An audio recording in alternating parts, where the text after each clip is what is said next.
Assalomu alaykum bindandagoni giromi, barnomaи ittилоати пайғом аз телевизиони Симои шаҳри Панҷакент манзуратон аст. Дар студия бо шумо бо Инсиата Мулоева ва коргардон Исмоилҷон Холов мебошем. Инак имрӯз дар барномаи мо тамошо кунед.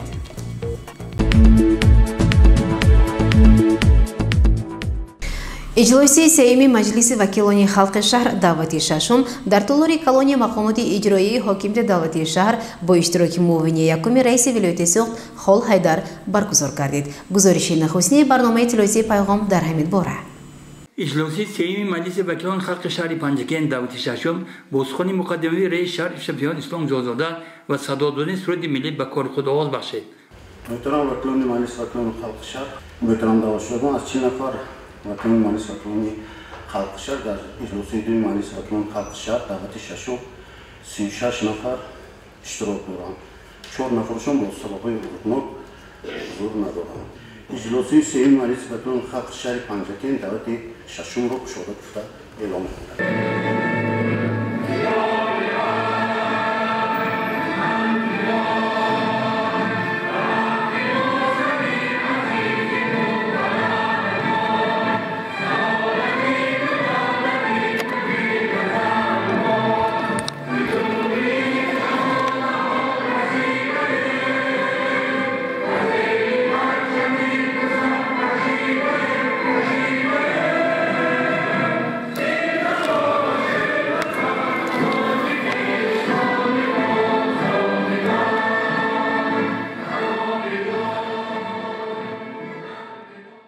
بعداً از روی مسئله اولیه روزنامه اوید برافت اجرای قرار حکومت جمهوری تاجیکستان از 1 اکتبر سال 2009 تحت رقم 600 درباره تصدیق برنامه تیار نمودن کادرهای طبی در سالهای 2010-2020 سرطبیب بیمارخانه مرکز شهر محمد مراد سفرов برآمد کرده. نخست عرض سپاس خویش را برابریت جمهوری ولایت و شهر که سایه تندرستی را پیوسته زیر نظارت و غمخواری قرار دادن بیان داشت.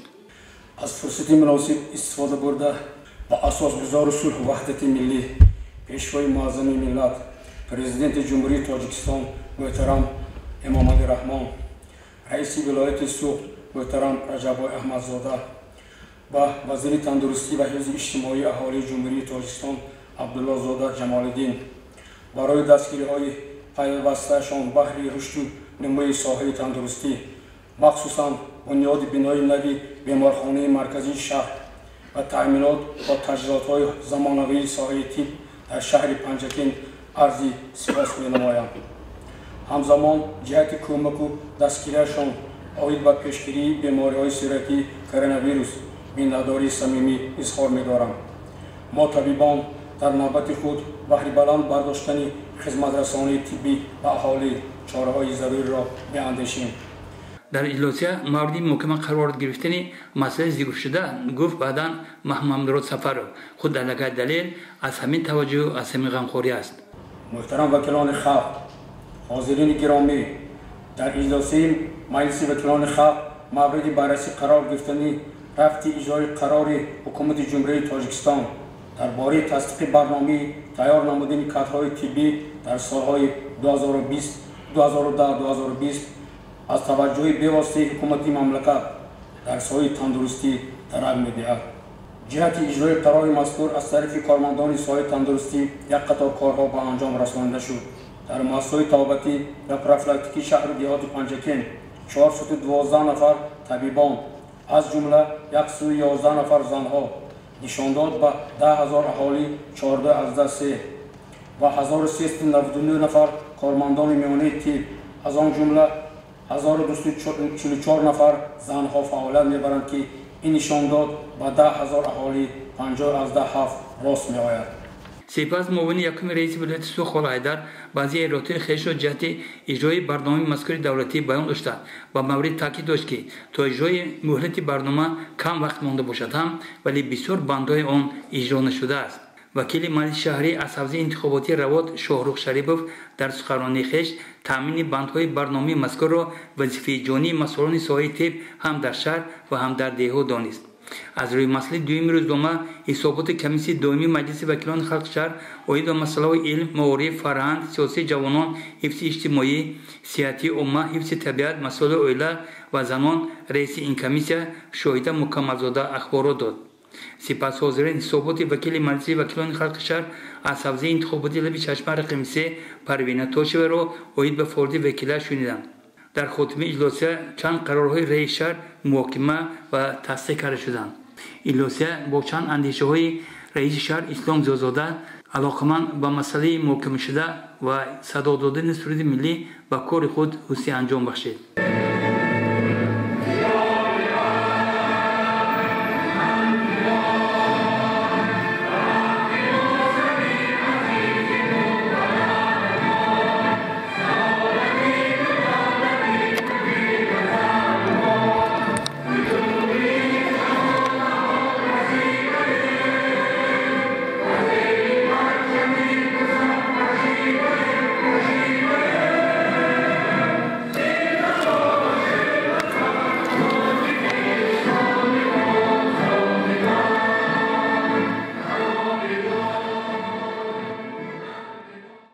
یادآور میشیم که برنامه алоҳида از این اجلاسیه نمایش داده می شود.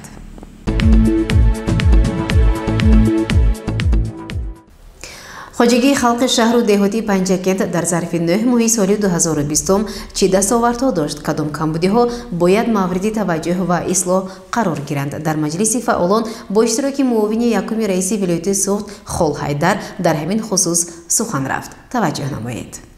در طولانی کلانی مقامات اجرای حکومت داوطی شهر جنبسته فعالیت خارجی خلق شهر پنجکین در ظرف 9 ماه سال 2020 برگزار شد که در آن نخست رئیس شهر شفیعیان اسلام زیادزاده سخنی افتتاحیه گفت. محترم خول حیدر، محترم اهل طلور، طبق نقشه 49 مقامات اجرای حکومت داوطی شهر پنجکین با مقصد جنبست نمودن نتیجه رشد اقتصادی و اجتماعی شهر پنجکین در 9 ماه سال 2020 مجلس فعالان برگزار می‌گردد. در مجلس امروز نماینده مقامات اجرای حکومت دولتی ولایت سوخت معاون یکم رئیس ولایت محترم خول حیدر اشتراک می‌نماید. رئیس محترم را به شهر باستانی پنجکین خوش آمدید می‌گویم. سپس از روی مسئله معاون یکم رئیس شهر محمد صادق سفرزاده برآمد کرده نخست چنین اندیشه بیان داشت. محترم خول حیدر، محترم رئیس، حاضرین گرامی، سال 2020 برای مردم شهر باستانی پنجکین سال تاریخی و فرخنده به شمار می‌رود.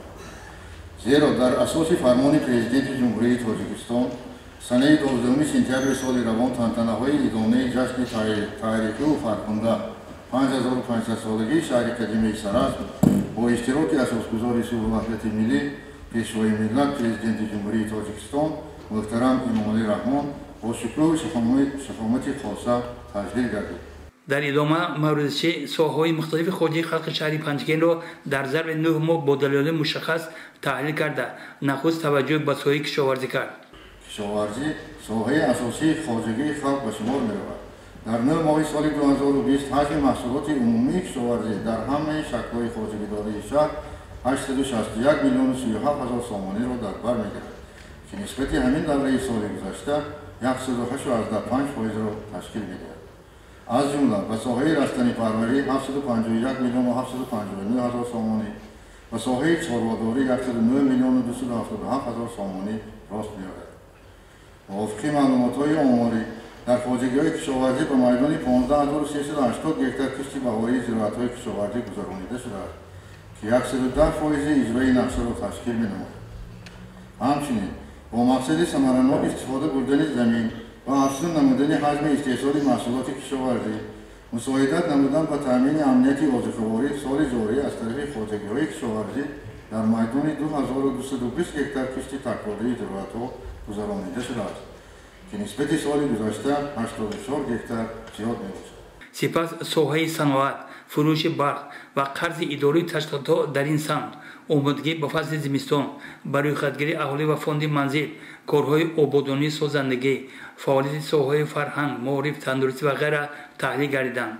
در ادامه مجلس رئیسان جماعت‌های دهات، متصدیان بخش کشاورزی، امور جوانان تندرستی تنظیم مراسم و غیره پرسیده شده توجه فعالان به معرکه دعوت ترمیم جوانان به صفحه ارتش ملی و عبور به مطبوعات دوره جلب کرده شد. سخنرانی معاون یکم رئیس ولایت سوخت خال حیدر یک نوع ایرادهای جدی بود به فارغ ساحه‌های مختلف خواجه خلق شهر پنجکین که راهبرانشان بی اساس به کشاکاری راه میدهند بهانه‌ها پیش میارند و ذره هم اندیشه نمیکنند که پیشرفت استحصالات و بهبود بخشیدن روزگار مردم از مسئولیت هر یک راهبر بگذار در کدام ویسه کار نکند وابسته می باشد. فکر میکنم که اگر در مجموع دیدیم نشان دهنده جنبست اجتماعی اقتصادی در شهر پنجکین بد نیستند قناعت بخش تا کردن ممکن کمبودیایی که ما یادآور شدیم فقط برای این من همین گپ را گفتم که در آینده ما سمت کار داریم که کجا رویم کدام کمبودی را اصلاح کردن باید ما باز چیکار کنیم که زندگی مردم بهتر شود برای بلند برداشتن سطح صفت زندگی مردم کار میکنیم مقصد اساسی ما همین است مردم برای حکومت نیست شریک روبای دولت ما برای مردم هستیم ما باید خدمت کنیم که مردم زندگیشون خوب شود مجلس فعالان را رئیس شهر شفیعان اسلام زاده جنبست نمود. محترم خال حیدر من از نام مقامات اجرایی حکومت دولت شهر پنجکین به شما برای اشتراکتون دستور سپارش‌هایتون در سمت تامین دستور سپارش‌های اساسگذار اصول وحدت ملی پیشوای ملت پرزیدنت جمهوری اسلامی محترم امام رحمان و هدایت‌های رئیس ولایت سوخت محترم رجب‌آقای احمدزاده جهت تجلیل جشن 30 سالگی استقلالیت دولت جمهوری اسلامی عرض سپاس می‌نمایم.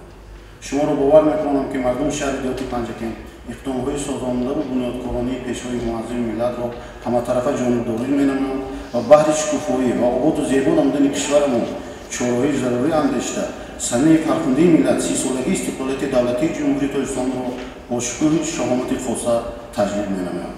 برای اشتراکتان تشکر سلامت و صبر باشید.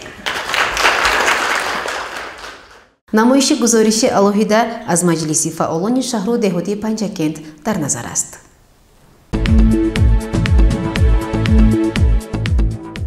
барномаро идома медиҳем. санҷиши кормандони маркази назорати давлатии санитарияи эпидемиологӣ дар чанд кӯдакистон мактабҳо ва бозори марказии шаҳр нишон дод ки алҳол дар кори пешгирии бемории COVID-19 камбудиҳо ҷой доранд. аъзоёни рейд аз ҳисоби кормандони маркази назорати давлатии санитарияи эпидемиологии шаҳр ба кӯдакистони рақами 8 омада ҳолати мубориза бо COVID-19-ро мавриди санҷиш қарор доданд. маълум шуд ки сарфи назар аз баъзе камбудиҳо дар кӯдакистон тадбирҳои безараргардонӣ андешида шуданд. аз ҷумла ҳар субҳ ҳарорати тарбиятгирандагон санҷида дастони онҳо бо маводи антисептикӣ коркард карда мешаванд. сардухтури маркази назорати давлатии санитарияи эпидемиологии шаҳр Бурҳонбой Атохоҷаев аз кормандони кӯдакистон талаб намуд ки минбаъд ҳам чораҳои безараргардониро дар мадди аввал гузоранд. сипас аъзоёни рейд ба муассисаи таҳсилоти миёнаи умумии рақами 34 омаданд. маълум шуд ки инҷо баъзе хонандагон ва ҳатто омӯзгорон ниқобҳои муҳофизатӣ надоранд. барами шумо худотон вайкунетон ки саломатиятон эҳтиёт кунетон хеш таборотон падару модаротон чӣ ба маълима гам намезанед шумо худатон ки дар дарс иштаге дарс кадом фан дарс метед темболи шумо забон адабиёт будагед маълима чӣ ба намефаҳмад гапи хушрӯтӣ ё намефаҳметон маълима писанд намекунетон ме чӣ хел дастим шитаст аудиториятон калом не шинед фаҳмонед ҳама бачаҳо мефаҳмидагӣ ку шинетон ҳама бачаҳо мефаҳмидагӣ фаҳмонед ку турне ҳама шумо мефаҳмад чӣ хел пастар маълима овоз паст мегӯнда инҷо ҳазорта бача некуда инҷа ҳозир худо накунаду шумо бемор мешед дасту домангирӣ кӣ мешед ба ходаса мактаботон сетами чортааст медонедам уже ман барои иминои ҳам мактаб мондам ки вазъияташ чӣ гап гуфта. дар дигар синфхонаҳои мактаби мазкур низ камбудиҳо аз ҷумла риоя нашудани талаботҳои пешгирии бемории коронавирус риоя нашудааст. ин бемория агар шумоҳон муҳон якҷоя сарфу ҷамъона агар пеши ин бемория нагирем агар як худи духтуро кути намешавад ҳозир ҷа сеюми чорум суличи шудааст ки дар мактаби 34 барои чи ҳамин чиза шумо дарк намекунетон дар симхона медарем муаллимо бе ниқоби тиббӣ бе ниқоби муҳофизатӣ сабабаш чи инҷа ба این خدا نکنه این بیماری گرفتون اگه با درد سری کی میشد خانواده‌تون میشد بهتون یک جای عهد شویم و گیریم و کار کنیم همین چیزا پیش روی هم بیماری گیریم. متاسفانه رید نشان داد که وضع مبارزه با کووید 19 در بازار مرکزی شهر نیز به طلبات جوابگو نیست.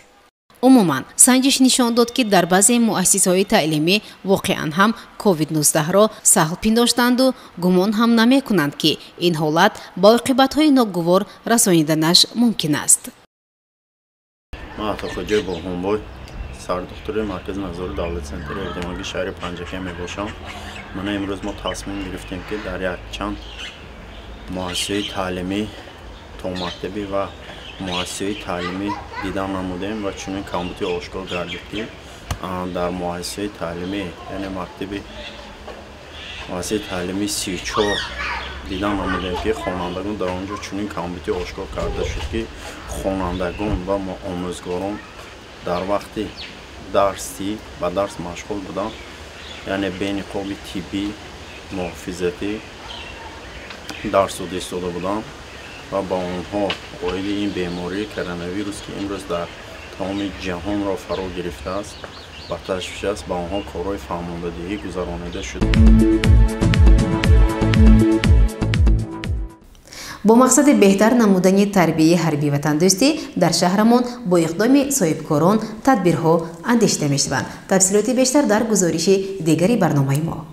در دایره آمادگی‌ها به جشنواره 30مین سالگرد استقلالیت دولت جمهوری تاجیکستان در خیابانی به نام استاد ابو عبدالله رودکی شهر پنجکین با اقدام صاحبکار کبیر صابیروف مجمع مرکزهای دلخوشی، خدمترسانی و نقطه ترپرانی مورد استفاده قرار گرفت. در مراسم افتتاح نقطه ترپرانی که از طرف تشکیلات جمعیتی مددگار مدافع شهر پنجکین اینجا به فعالیت آغاز نمود، رهبریت این تشکیلات جمعیتی بخش جوانان و ورزش و صاحبکار کبیر صابیروف و دیگران شرکت ورزیدند. واقعا در نقطه ترپرانی برای جوانانی که میخواهند جهت آمادگی دفاع حربی اینجا در محفل‌ها اشتراک نمایند تمام شرایط‌ها فراهم آورده شده است. ما عبدالله شوکت شهروند شهر پنجکین چخیلی که میبینید من امروز در شهر پنجکین باز یک کارخانه برای جوانان ساخته شد که در اینجا اولش برای من از همه معقول شدگیش تیر شدند که این دوره‌های پیش در شهر پنجکین وجود داشت و سالان دراز همین چیز نبود در پنجکین. از آن که تیاری بچگان برای حمایت وطنی عزیزمان تاجیکستان این چیز فایده کلان دارد، آنها پروندن یاد میگیرند، درست پروندن و برای آمادگی دفاع حربی این از همه چیز اساسی است. همزمان در این روزی فرخنده از طرف صاحبکار کبیر صابیروف و دیگر اشتراکچیان این جماعت باز یک مجمع زمانوی ویلا کافه مورد استفاده قرار گرفت که آن اساساً برای جوانان پیشنهاد شده است. در این قهوه‌خانه زمانوی اساساً محفل‌های شاهماتبازی، اجاره ولاسیپد، کتابخانه و برای فرمایش خوراک‌های گوناگون شرایط‌های مساعد فراهم آورده شده است که این مجمع می‌تواند منبع نه تنها برای ساکنان شهر و دهات پنجکین اینچنین برای مهمانان از تمام گوشه و کنار تاجیکستان، سیاحان داخلی و خارجی خدمت رساند. ساکنان شهر باستانی پنجکین از اقدام صاحبکار کبیر صابیروف به وجد آمده برای بنیاد چنین انشاءات زمانوی با عرض سپاس سخن گفتند. من اشرف امید رهبر شرکت سیاحی سیر کوهی فون در شهر پنجکین. امروز در شهر پنجکین باعث خوشنودی است که یک صاحبکار جوان و تندرست شهر با آغاز یک قهوه‌خانه بسیار هم زمانوی و زیبا در شهر ما اساس گذاشتند. این قهوه‌خانه میتواند در آینده برای رشد سیاحی و دقت سیاحان رو هم به خود جلب نماید. من ساکن شهر پنجکین سعید الحکام هستم. این روزها باعث خوشنودی است که дар шаҳру намои Панҷакент як қатор биноҳои ҷашнӣ аз он ҷумла бахшида ба 5500-солагӣ саразми достон биноҳои ҷашнӣ кушода истоданд ва имрӯз боиси ифтихор аст ки бо дастгирии соҳибкори ватани Собиров Кабир Зокирович бо мувофиқа бо ҷамъияти мададгори мудофии шаҳри Панҷакент як нуқтаи тирпаронӣ кушода шуд ки ин ҳам барои ҷалби ҷавонон ба варзиш ва ҷавононро аз роҳҳои номатлуб ва шомил шудан ба ин ё он гурӯҳҳои ҳизбу ҳаракатҳои террористӣ экстремистӣ нигоҳ медорад ва ин ҳам яке аз ҷиҳати асосии ин ба варзиш бошад. дуюм ҷиҳати масъала он аст ки ҳамон ҷавононро то давраи даъват ба хизмати ҳарбӣ аллакай чи тайёр менамояд ва инчунин ин ҳам барои рушди имрӯзаи иҷтимоиёти шаҳри Панҷакент хело ҳам саҳми босаза мегузорад. воқеан ифтитоҳи ин нуқтаҳои хизматрасонӣ барои сарҷамъ намудани ҷавонон тарбияи ҳарбӣ ва тандурустии онҳо нақши арзандае хоҳад гузошт. бинандагони гиромӣ, дар ҳаминҷо барномаи тилоятии пайғом ба поён мерасад. барои ҳар яки шумо таънисиятиву некномиро хоҳонем. то барномаи дигар шоду пирӯз бошед. хайр.